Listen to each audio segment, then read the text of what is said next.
सबका स्वागत है बैंक से जुड़े चैनल पर। आज जो हम कवर करने वाले हैं डेली करंट अफेयर्स कवर करेंगे 26 जनवरी का।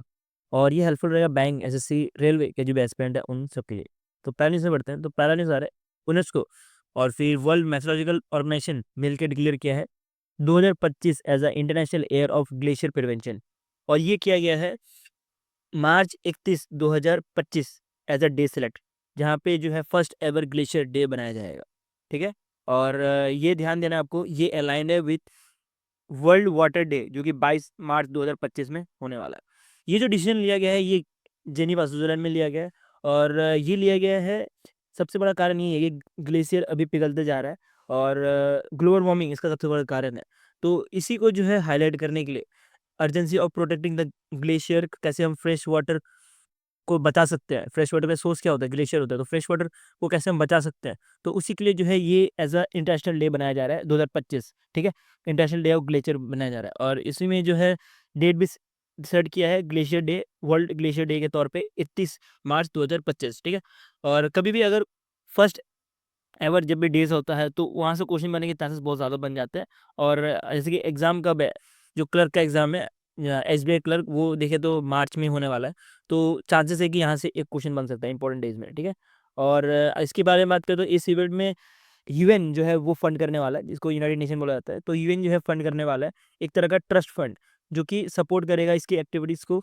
और जो भी फोकस्ड होना चाहिए initiatives on prevention of glacier, तो उसमें जो है ये फंड करने वाला है। ठीक है। उसके बाद नेक्स्ट चलते हैं। नेक्स्ट एक और ये जो लॉन्चेस किए गए हैं इन दिस इवेंट, वो है कि international conference of glacier prevention launch किया गया है। और बताया जा रहा है कि ये जो प्रिवेंशन होने वाली है, तो ये जो कॉन्फ्रेंस होने वाला है, ये होने वाला है तुर्कमेनिस्तान में। और ये मई 2025 में होगा। ठीक है। इसमें आपको दो डेट याद रखनी है। एक तो मार्च 21 2025, जहाँ पे फर्स्ट एवर वर्ल्ड का ग्लेशियर डे बनाया जाएगा। और उसके साथ ही एक कॉन्फ्रेंस भी होने वाला है जो कि मई 2025 में होगा। इसमें एक चीज़ आपको ध्यान देनी है कि यूएन का वेदर एक्सपर्ट की तरफ से कहना है कि 2024 जो है एज अ हॉटेस्ट ईयर जो है डिक्लेयर किया गया है ऑन रिकॉर्ड, जिसके अंतर्गत बोला गया 1.55 degree above the global temperature था। ठीक है। और आपको पता होगा पेरिस एग्रीमेंट के अंतर्गत 1.5% रखने बोला, 1.5 डिग्री सेल्सियस के नीचे जो है टेम्परेचर रखने बोला था, global temperature below the pre industrial temperature से। और वो तो अब 2024 में तो वो हासिल नहीं हो पाया, क्योंकि अब देख सकते हो कुछ 0.05 डिग्री सेल्सियस जो है बढ़ चुका है। तो इसी को रोकने के लिए कि ये सब ना हो पाए, तो इसी के लिए जो है ऐसे अभी इंपॉर्टेंट डेज बनाए जा रहे हैं, जहाँ पे जो अवेयरनेस फैलाया जाएगा कि ग्लेशियर को कैसे बचाया जाए। नेक्स्ट न्यूज़ में बढ़ते हैं। तो नेक्स्ट न्यूज़ आ रहा है श्रीराम फाइनेंस की तरफ से। तो श्रीराम फाइनेंस हाउसिंग लिमिटेड को रिब्रांड कर दिया गया है as a true house finance limited के तौर पे। तो ये जो किया गया है, ये किया गया है आफ्टर द एक्विजिशन ऑफ वायरबग पिनकस। और फिर इसके को इन्वेस्टर्स है, जैसे कि कतर की जो इन्वेस्टमेंट अथॉरिटी है, ये दोनों ने मिलकर जब इसको एक्वायर किया, उसके बाद ही जो है श्रीराम फाइनेंस बन चुका है अब true finance, true home finance. ठीक है। तो ये तरह की हाउसिंग लोन देने की कंपनी है, जो कि हाउसिंग फाइनेंस देने का काम करती है श्रीराम फाइनेंस। और अब जो है इसका नाम चेंज करके ट्रू फाइनेंस कर दिया गया है, ट्रू होम फाइनेंस कर दिया गया है। तो श्रीराम फाइनेंस की बात करें तो श्रीराम फाइनेंस को अपना जो भी स्टैक है वो बेचने की वजह से उनको 1,225 करोड़ रुपीज़ जो है मिला है। और इसके अंतर्गत इन्होंने नेटवर्थ राइस पर भी दिया गया है 3,300 करोड़ रुपीज़ का। ये नेट पॉइंट है, यहाँ पे आप स्किप कर सकते हो। पर आपको पता होना चाहिए कि श्रीराम फाइनेंस को कौन एक्वायर किया है। तो आपको वर्बक याद रखना है और फिर कटर इन्वेस्टमेंट अथॉरिटी, ये दो चीज़ आपको याद रखनी है। नेक्स्ट चलते हैं। नेक्स्ट, इसरो ने टेस्ट फायर किया है विकास लिक्विड इंजन को। ठीक है। तो इसका ये बहुत टाइम से बंद पड़ा था और अब इसका जो है रिस्टार्ट किया गया है इस इंजन को। और ये जो टेस्ट किया गया है, टेस्ट फैसिलिटी एट तमिलनाडु में है वहाँ पे। ठीक है। तो इसे आपको ध्यान देनी है, टेस्ट फैसिलिटी एट कॉम क्या है ये, प्रोपल्सन कॉम्प्लेक्स, जो कि महिंद्रा गिरी तमिलनाडु में यहाँ पे इसको किया गया है। ठीक है, ये ध्यान रखना है इसको। तो ये जो टेस्ट किया गया है, ये इसमें बोला गया कि ये 60 सेकंड के लिए इसका जो है फायरिंग हुई थी। उसके बाद ये शट डाउन हुआ था 120 सेकंड के लिए। उसके बाद वापस से रिस्टार्ट किया कुछ 7 सेकंड के लिए। ठीक है। तो ये सारे पॉइंट इतने पॉइंट होते नहीं है, बट आप थोड़ा ध्यान दे दो तब भी। बस आपको इसका लोकेशन पता होना चाहिए कहाँ पे जो है इसको लॉन्च किया गया है। ठीक है। और साइंस एंड टेक से बैंक में बहुत कम क्वेश्चन आते हैं, अब देख सकते हो मुश्किल से एक क्वेश्चन आता है, और वो भी ज़्यादा इंपॉर्टेंट होता है तभी आता है। ठीक है। तो आपको इसका लोकेशन याद रखना है, और इतना ज़्यादा याद नहीं रखना है कि कब जो है फायरिंग की है, यहाँ से नहीं पूछा जाएगा। इतना बहुत कम चांस है कि यहाँ से आपको क्वेश्चन पूछा जाए। ठीक है। अगर याद कर पाते हो तो बहुत बढ़िया है, बिकॉज एग्जाम में कैसे भी क्वेश्चन पूछ सकता है, बट कोई पर्सन या तो कोई एस्पिरेंट ऐसे भी होते हैं जो याद नहीं कर पाते हैं, तो वो सीधे स्किप कर सकते हैं, इसमें कोई इशू नहीं है। नेक्स्ट चलता है। नेक्स्ट आ रहा है कि नाइजीरिया जो है मेंबर बन चुका है ब्रिक्स का एज अ पार्टनर कंट्री। अभी ब्रिक्स की बात करें तो ब्रिक्स में जनवरी के समय ही इंडोनेशिया जो है एज अ 10th मेंबर बना था, परमानेंट मेंबर बना था, ठीक है। और दूसरे मेंबर जो भी थे वो हम इधर देख सकते हो आप, आपको दिख रहा होगा, इजिप्ट है, इथोपिया है, ईरान है और फिर यूएई है। अब ब्रिक्स की बात करें तो इसमें कौन कौन सी कंट्रीज आती है, ब्राज़ील आती है, रशिया आती है, इंडिया आती है, चाइना आता है और साउथ अफ्रीका आता है। इसके साथ आप देख सकते हो बाकी और इजिप्ट, इथोपिया, ईरान और यूएई और इंडोनेशिया मिलकर टोटल 10 परमानेंट मेंबर बन चुके हैं। और अब जो ये ब्रिक्स का जो प्रेसिडेंसी होने वाली है ब्राज़ील में, तो वो हो रही है, अभी चली रही है, तो उसमें जो है अभी नाइजीरिया को एज अ पार्टनर कंट्री बुलाया गया है। अब आपके मन में क्वेश्चन चल रहा होगा, ये पार्टनर कंट्री और फुल टाइम मेंबर कंट्री में क्या डिफरेंस है? तो पार्टनर कंट्रीज वो कंट्रीज होती है जहाँ जिनको इनवाइट किया जाता है और उनको जो है मेंबरशिप नहीं मिल जाती, ब्रिक्स का मेंबरशिप नहीं मिलेगा, तो इनको वोटिंग वोटिंग का कोई राइट नहीं होता ब्रिक्स का जो भी मीटिंग हो यहाँ पे, बट ये एज अ ऑब्जर्वेटरी की तरह आते हैं, ऑब्जर्वर की तरह आते हैं। तो नाइजीरिया जो है नाइस मेंबर बनी है, और इसके साथ आप देख सकते हो टोटल और कौन कौन से मेंबर्स हैं, 8 वो हैं, Belarus, Bolivia, Cuba, Malaysia, Kazakhstan, Thailand, Uganda और उज़्बेकिस्तान। तो ये जो है 8 है, और अब जो है 9वीं जो है बन चुकी है नाइजीरिया। तो वैसे और भी न्यूज़ आएंगे, अभी 10th भी कोई ब्रिक्स का पार्टनर बनेगा, ठीक है। तो ये होते रहेगा, और आपको लास्ट में जाके इसको कंक्लूड करके एक बार पढ़ लेना कि कौन कौन सी जो है country as a partner country है ब्रिक्स की, ठीक है। और सबसे इंपॉर्टेंट पॉइंट तो ये है कि फुल टाइम मेंबर भी इंडोनेशिया को मिल चुका है, और ये मैंने आपको ऑलरेडी कवर करवाया हुआ है। तो ब्रिक्स की बात करें तो ब्रिक्स जो है 2006 में फॉर्म हुआ था, जिसमें सिर्फ ब्राज़ील, रशिया, इंडिया और चाइना ने फॉर्म किया था। और इसकी हेडक्वार्टर बोले तो इसका हेडक्वार्टर जो है आपको चाइना में मिलने वाला है। जो पहली समिट हुई थी वो रशिया में हुई थी, और 2010 में जो है ब्रिक्स में जो है साउथ अफ्रीका भी ज्वाइन हो गया था। और ये पाँचों को मिला के ही जो है ब्रिक्स ब्लॉक बोला जाता है, क्योंकि ये जो है स्टार्टिंग में मिलके जो है फाउंडर मेंबर थे ब्रिक्स के। उसके बाद बाकी सारे 2014 में इजिप्ट, इथोपिया, ईरान और यूएई ऐड हुए, और 2025 में जो है अब इंडोनेशिया फाइनली मेंबर हो चुका है। और टोटल बेस्ट मेंबर की बात करें, टोटल 10 जो है परमानेंट मेंबर बन चुका है। नेक्स्ट में बढ़ता है, तो कुछ लॉन्चेस कवर करते हैं हम। तो लॉन्चेस में आ रहा है कि ministry of consumer affairs, food and public distribution ने लॉन्च किया है ओपन मार्केट सेल स्कीम 2024-25 का, और ये अपडेट किया गया है, ठीक है। तो ये पहले कुछ और इसके अंदर था, स्कीम के अंदर, तो अब इसको अपडेट किया गया है। तो इसके बारे में पढ़े, तो ये जो है स्कीम लॉन्च किया गया है to enhance the food security, और अंडर द रिवाइज पॉलिसी बोला जा रहा है कि स्टेट गवर्नमेंट कॉपरेशंस, उसके बाद जो भी कम्युनिटी किचन होता है वो अब जो है प्रोक्योर कर सकते हैं राइस को विदाउट जो ई ऑक्शन होता है उसके बिना। तो इसके अंतर्गत ये रिवाइज किया गया, ये चीज़ आपको ध्यान देनी है कि जो भी स्टेट गवर्नमेंट है, जो भी कॉर्पोरेट्स है, या जो भी कॉर्पोरेशंस है, या जो भी कम्युनिटी किचन है, वो जो है राइस को प्रोक्योर कर सकते हैं विदाउट ई ऑक्शन। पहले जो है ई ऑक्शन के थ्रू ही जो है प्रोक्योर कर सकते थे, अब विदाउट ई ऑक्शन के थ्रू भी प्रोक्योर कर सकते हैं। ये एक अपडेट किया गया है in open market sale scheme के अंतर्गत। और उसके बाद एक और चीज़ ध्यान देनी है, इसमें आपको एक नोट दिया हुआ है, ये भी इंपॉर्टेंट है कि गवर्नमेंट ने जो भी रिजर्व प्राइस था राइस का वो कम कर दिया गया है, ठीक है। और वो रखा गया 2250 पर क्विंटल।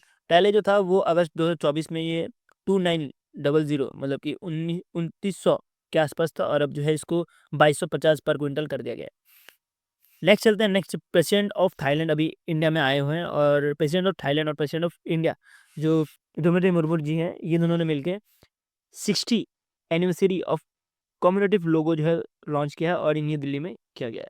अब इस लोगो की बात करें तो ये रिप्रेजेंट करता है कि 6 डिकेट्स ऑफ जो इंडिया और सिंगापुर का रिलेशन है उसको। और इसके अंदर देखोगे तो आपको इस लोगो में एक तो लोटस का फ्लावर मिलने वाला है, जो कि इंडिया का लोटस रहने वाला है, और सिंगापुर का जो है ऑर्चिड रहने वाला है, ठीक है। तो ये ऐसा बोला जा रहा है कि ये दोनों जो है फ्लावर जो है रिप्रेजेंट कर रहे हैं फ्रेंडशिप।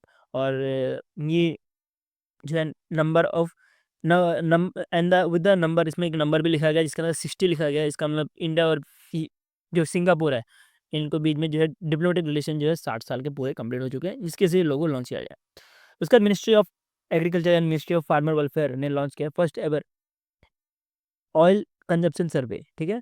तो ये किया गया है on the my gov portal में, जिसका काम रहने वाला है, ये एक्सेस करेगा एडिबल जो भी ऑयल कंजप्शन पैटर्न है हमारे इंडिया में, उसको एक्सेस करेगा कि कैसे जो है हमारे इंडिया के जो हाउस होल्ड है वो कैसे जो है एडिबल ऑयल यूज़ कर रहे हैं, कितना ऑयल यूज़ कर रहे हैं। तो उसी के लिए जो है ये सर्वे किया गया है। तो ये सर्वे जो है टोटल 45 डेज का रहने वाला, जो कि स्टार्ट होगा 9 जनवरी से और खत्म होगा 23 फरवरी 2025 में, ठीक है। तो ये डेट याद रखना, और टोटल 45 डेज का सर्वे होने वाला है, ये चीज़ आपको पता होनी चाहिए। नेक्स्ट चलते हैं, नेक्स्ट छत्तीसगढ़ गवर्नमेंट ने लॉन्च किया है दीनदयाल उपाध्याय भूमि कृषि मजदूर कल्याण योजना। और ये किया गया है जो भी लैंडलेस जो एग्रीकल्चर लेबर है उनके लिए। तो इसके अंतर्गत बोला गया है कि छत्तीसगढ़ गवर्नमेंट जो है 10,000 रुपये देंगी जो भी लैंडलेस लेबर एग्रीकल्चर लेबर्स हैं उनको, ठीक है। तो ये स्कीम के अंदर ये बोला गया है। और ये चीज़ इधर बताई नहीं गई कि इसको पर मंथ दिया जा रहा है, पर मोस्टली एनुअली बेसिस पे दिया जा रहा है 10,000 रुपये, पर मंथ बेस पे तो नहीं। और इसमें बताया तो नहीं गया, बट आपको ये ध्यान देना है कि एनुअल ही दिया गया होगा। मैं देख के मैं आपको अपडेट करवा दूंगा इसका।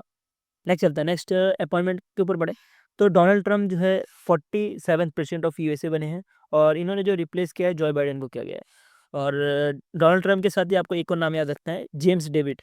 तो जेम्स डेविड जो है ये 50 वाइस प्रेसिडेंट ऑफ यूएसए बने हैं और इन्होंने रिप्लेस किया कमला हैरिस को। और आपके मन में क्वेश्चन भी चल रहा होगा कि ये तो 47 प्रेसिडेंट है, ये 50 वाइस प्रेसिडेंट कैसे बन गए। इसके ऊपर ज़्यादा दिमाग मत मारो, एग्जाम में आपको नहीं पूछा जाएगा कि इसको 50 क्यों बोला गया, इसको 47 क्यों बोला गया प्रेसिडेंट। और बस आपको ये पता होना चाहिए कि 50 है या 47 है। आप यूपीएससी की तैयारी नहीं कर रहे हो, आप बैंक की तैयारी कर रहे हो। इवन यूपीएससी में भी ऐसे कुछ नहीं पूछे जाते, तो इसमें ध्यान मत दो। तो डोनाल्ड ट्रम्प की बात करें तो डोनाल्ड ट्रम्प जो है सेकंड टर्म के लिए सेट किए गए हैं। और जॉय बाइडेन से पहले डोनाल्ड ट्रम्प ही थे यूएसए के प्रेसिडेंट, और वापस से अब जॉय बाइडेन बन चुके हैं। जॉय बाइडेन की बात करें तो 46 थे और डोनाल्ड ट्रम्प जो है 45 थे और 47 अब वापस से प्रेसिडेंट बन चुके हैं यूएसए के। और यूएसए में जो है 2 बार प्रेसिडेंट बन सकते हैं, तो इसके बाद जो है ये कभी प्रेसिडेंट नहीं बन पाएंगे। इन्होंने कुछ एजेंडा पॉलिसी एजेंडा भी बनाया है फॉर द सेकंड टर्म, उसके ऊपर हम ध्यान देते हैं। तो इसके अंदर बोला है कि डोनाल्ड ट्रम्प ने 1600 ऐसे पार्डन किए गए हैं, 1600 पार्डन दिए गए हैं जो भी कैपिटल रोड पार्टिसिपेंट्स हैं उनको, ठीक है। और इन्होंने विड्रॉ कर दिया US from the Paris agreement. ये तो पता ही होगा कि जो डोनाल्ड ट्रम्प है ये भी ऑलरेडी पेरिस एग्रीमेंट के अगेंस्ट में थे, और अब जो है वापस से विड्रॉ करने जा रहे हैं पेरिस एग्रीमेंट से, डब्ल्यूएचओ से। और फिर जो जो भी सिटीजन के जो भी सिटीजनशिप चाहिए होती है फॉरेन में, ठीक है, यूएसए में, तो उसमें भी कुछ चेंजेस कर रहे हैं। उसके बाद बात करें तो इसमें एक और चीज़ आपको पॉइंट ध्यान देनी है कि he propose 100% tariff on BRICS import. जो भी ब्रिक्स के जो इंपोर्ट्स होंगे वहाँ पे 100% ट्रैफिक लगाया गया है, और 25% ट्रैफिक लगाया है on Canada and Mexico goods, ठीक है। और इसके अंदर ही जो मैक्सिको है बॉर्डर, वहाँ पे भी एक नेशनल इमरजेंसी लगाई गई है। अभी नेशनल इमरजेंसी क्यों लगाई गई है, उसका सबसे बड़ा कारण ये है कि मैक्सिको बॉर्डर से जो है बहुत सारे जो भी सिटीजन ऑफ मैक्सिको वो यूएसए आता है, जिसके से नेशनल इमरजेंसी लगाई गई है। नेक्स्ट चलते हैं, नेक्स्ट जो है वो आ रहा है अशोक कुमार अग्रवाल। अशोक कुमार अग्रवाल को as a MD and CEO बनाया गया है जुरिस कोटक जनरल इंश्योरेंस का। और ये रिप्लेस कर रहे हैं सुरेश अग्रवाल को, ठीक है। और जुरिस कोटक की बात करें तो ये रिसेंटली अभी बनाया है। इससे पहले Kotak life insurance, Kotak insurance था, जनरल इंश्योरेंस था। और अब जो है जूस ने भी इसको एक्वायर कर लिया है, जिसमें 70% तो जूस का है और 30% कोटक का है। इसकी वजह से इसका नाम चेंज हो गया, अभी जूस कोटक जनरल इंश्योरेंस बन चुका है। और अब इसमें जो नए एमडी एंड सीईओ चॉइस किए गए हैं वो आलोक कुमार अग्रवाल को किया गया है, ठीक है। तो इस सबको ध्यान देनी है। नेक्स्ट चलते हैं, नेक्स्ट में बढ़ते हैं। तो नेक्स्ट अवार्ड है, ये बहुत इंपॉर्टेंट अवार्ड है। तो यार first edition of HC HSBC Huron global India list 2024 का, जिसको रिलीज किया जाता है हांगकांग एंड सिंगाई बैंकिंग कॉर्पोरेशन के द्वारा, और जो हुरन इंडिया है इनके द्वारा। तो इसमें जो माइक्रोसॉफ्ट के सीईओ है नंडेला सत्या नंडेला जी, तो इन्होंने जो है टॉप पोजीशन मारा है। और बोला गया है कि ये जो है जो ग्लोबल इंडिया लिस्ट है जिसमें रिचेस्ट पर्सन है ये आते हैं, ठीक है। तो ये सबको ध्यान देनी है। तो पहले नंबर पे तो माइक्रोसॉफ्ट के जो सीईओ हैं वो हैं। दूसरे नंबर पे सुंदर पिल्लई हैं जो कि अल्फ़ाबेट मतलब गूगल के जो हैं सीईओ हैं। उसके बाद तीसरे नंबर पे आते हैं यूट्यूब के जो सीईओ हैं नील मोहन। ये सारे इंडियंस हैं, आप देख सकते हो। और ये सारे के सारे जो है in terms of market capital के बेसिस पे इनको नापा गया, और उसके बेसिस पे ही जो है इनको रैंक किया गया। अगर एनआरआई की बात कर ले तो एनआरआई में आपको टॉप में मिलेगा एलन मित्तल एंड फैमिली, और दूसरे नंबर पे आपको मिलेगा गोपीचंद हिंदुजा एंड फैमिली, और तीसरे नंबर पे Anil Agarwal and his family जो कि वेदांता रिसोर्सेज के हैं।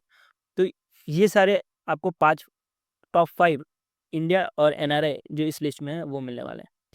अगर HSBC की लिस्ट की बात करें तो ये जो है रैंक करता है 200 टॉप इन कंपनीज को, जिसमें लीड करता है जो इंडियन ओरिजिन लीडर्स हैं वो।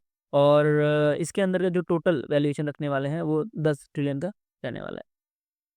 नेक्स्ट अगर अवार्ड के बारे में पढ़े तो ये आ रहा है कि ITF वर्ल्ड चैंपियनशिप 2024 का अवार्ड, और ये इंटरनेशनल टेनिस फेडरेशन जो है इस अवार्ड को देता है। तो इसके अंतर्गत मेंस ITF वर्ल्ड चैंपियनशिप जो है ये दिया गया है इटली के पर्सन, जो इटली के प्लेयर्स हैं इनको, और जो वुमेन ITF वर्ल्ड चैंपियनशिप है ये पोलैंड के जो आएगा, कोई अजीब सा ही नाम है, नीति नाटालिया, तो इनको जो है दिया गया है। ठीक है, तो ये बहुत अजीब सा ही नाम है यार, पोलैंड से जो भी आते हैं। तो ये फर्स्ट एवर जो मेंस के जीते हैं इन्होंने जीते, और सेकंड टाइम जो है ये ईगा जी जीत रहे हैं। ठीक है, नेक्स्ट चलते हैं, नेक्स्ट में बढ़ते हैं। तो नेक्स्ट स्पोर्ट्स की तरफ से आ रहा है कि 23rd विजय हाजरे अवार्ड जो दिया गया है ये कनाडा का क्रिकेट टीम को दिया गया है। और कनाडा की क्रिकेट टीम की बात करें तो इन्होंने हराया है विदर्भा को। ठीक है, और ये जो मैच हो रहा था ये वडोदरा में हो रहा था, और कनाडा का जो टीम है उसको लीड कर रहे थे मयंक अग्रवाल, और कनाडा का टीम को जो है 1 करोड़ रुपये भी मिला है एज अ कैश रिवॉर्ड। ठीक है, 1 करोड़ रुपये मिला एज अ कैश रिवॉर्ड, और विदर्भा जो है एज ए रनअप के तौर पे जो है इनको 50 लाख रुपए मिले। ये पॉइंट भी आपको ध्यान देना है। उसके बाद नेक्स्ट जो चले वो आ रहा है 20 टाटा मुंबई का मैराथन 2025 का हो रहा था। तो इधर जो है विनर्स आप 2 लोग का देख सकते हैं, ये दोनों जो है एथलीट कैटेगरी में जीते हैं। और ये 2 पर्सन की बात करें तो अब ये जो है क्वालिफाई कर गए हैं 2024 का वर्ल्ड एथलीट चैंपियनशिप जो कि टोक्यो में होने वाला है, क्योंकि ये एक तरह का क्वालिफायर मैच भी था। ठीक है, तो जो भी टॉप 3 फिनिशर है इन बोथ द कैटेगरी उनको आप देख सकते हो कुछ 50,000 US डॉलर देने का काम कर रहे हैं, और 25,000 US डॉलर और फिर 15,000 US डॉलर जो भी टॉप 3 वाला है। बस आपको इतना ध्यान देना है कि इतना इतना पैसा तो दे रहा है टॉप 3 को, लेकिन जो पहला आया है वो 50,000 US डॉलर दिया जा रहा है। उसके बाद इंडिया की तरफ से देखिए तो इंडिया की तरफ से जो है वो अनीश थापा जी जो है मेंस रेस में फर्स्ट आए हैं, और वुमेन्स रेस में के लिए बात करें तो निर्मा बन जो है आए हैं। ठीक है, टॉप मारे इन्होंने in terms of in this racing India की तरफ से। लेकिन अगर ग्लोबली देखें तो आपको ये 2 नाम याद रखना है, इंपॉर्टेंट न्यूज़ है, इसको भी देखना है आपको। नेक्स्ट चलते हैं MU, और फिर एक एक्सरसाइज कवर करते हैं। तो ये आ रहा है Colombo stock exchange of Sri Lanka और national commodity and derivative exchange of India, दोनों मिलके जो है जो भी इंडिया का कम्युनिटी और डेरिवेटिव ट्रेडिंग है श्रीलंका का उसको सही करेंगे। ठीक है, तो श्रीलंका का जो कम्युनिटी और डेरिवेटिव ट्रेडिंग है उसको सॉल्व करने के लिए दोनों ने पार्टनरशिप किया हुआ है, एक तरह से MU साइन किया हुआ है। एक एक्सरसाइज की बात करें तो ये एक तरह का इंडियन एयरफोर्स और इंडियन आर्मी के बीच में एक्सरसाइज है, जिसको एक्सरसाइज डेविल स्ट्राइक भी बोला जाता है। तो ये दोनों मिलके कैसे जो है जॉइंटली जो है ये एक्सरसाइज कर सकते हैं, वो उसके लिए जो है एक्सरसाइज किया जा रहा है कि जॉइंटली जो है कैसे एक दूसरे के साथ काम कर सकते हैं इंडियन आर्मी और इंडियन एयरफोर्स, इसकी वजह से एक्सरसाइज किया जा रहा है। नेक्स्ट कुछ बुक्स पढ़ते हैं, 2 तरह की बुक्स हैं। एक है वाइल्ड फ्रिक्शन बुक जो कि अमिताभ घोष ने लिखा है, और इस बुक में लिखा गया है कि क्लाइमेट चेंज, सोशल इश्यूज और पॉलिटिकल इंस्टेबिलिटी के बारे में। और इस बुक की बात करें तो ये बुक जो है वो पब्लिश किया गया है 4th एस्टेट ऑफ इंडिया के द्वारा, और ये न्यू दिल्ली में जो है इसकी पब्लिकेशन हुई है। नेक्स्ट बुक की बात करें तो parliament power function and prevalence a comparative constitutional persistence, तो ये जो है ऑथर किया गया है डॉक्टर KS चौहान जी के द्वारा, जो कि एक तरह के सीनियर एडवोकेट है। इस बुक में जो है फंक्शन ऑफ पार्लियामेंट के बारे में बताया गया है। अब वाइस प्रेसिडेंट की बात करें तो वाइस प्रेसिडेंट है जगदीप धनखड़ जी, और इन्होंने जो है इस बुक को लॉन्च किया। ठीक है, तो इसे आपको ध्यान देनी है कि जगदीप धनखड़ जी ने जो है इस बुक को लॉन्च किया गया है। तो इस बुक के अंतर्गत बोला गया है टोटल 2 वॉल्यूम होने वाली है, और इस बुक को जो है पब्लिश किया गया है बाय मोहन लॉ हाउस के द्वारा। ठीक है, ये चीज़ भी इंपॉर्टेंट है, इसको भी आपको ध्यान देना है। तो ये हो गया हमारा डेली करंट अफेयर 26 जनवरी का। मैं होप करता हूँ जो मैंने आपको समझा आपको समझ आया। इसके साथ ही हमारा 25 और 26 तारीख का भी डेली करंट अफेयर्स बाकी है, वो भी मैं जल्दी अपलोड करवा दूंगा। और वीडियो चला तो लाइक कर देना, और ऐसी कंटेंट देखते रहेंगे सब्सक्राइब टू माई चैनल। अभी के लिए मिलते रहता है। Thank you for watching this video.